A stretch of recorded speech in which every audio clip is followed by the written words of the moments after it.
We're on the outskirts of Herat city at one of the IOM constructed gabion walls, or flood retention walls, which the organisation has been building for many years. This one is 2 weeks away from being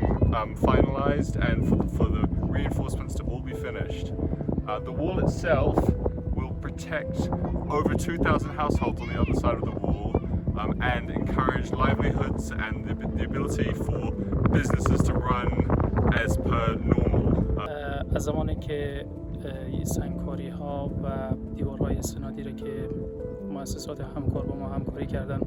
قبل از این دیوارها نبود، سیلاب که می آمد داخل خانه ها می رفتن، خانه ها خراب می شد، مردم مهاجر می شد و بعد از این که دیوارهای استنادی کار شده اینجا دیگه مردم نیازی نیست که از اینجا مهاجر شون، خانه ها خراب نمیشن و مردم ترس و واهمه‌ای که سابق داشتن فعلا ندارن. It might look dry right now, but during spring every year, flooding really hits this city and this country very badly. This includes, of those 2,000 households on the other side of the wall, many of them had to evacuate their households every year, basically, and this will really bring a sense of community and a sense of being able to stay in their homes in this new period.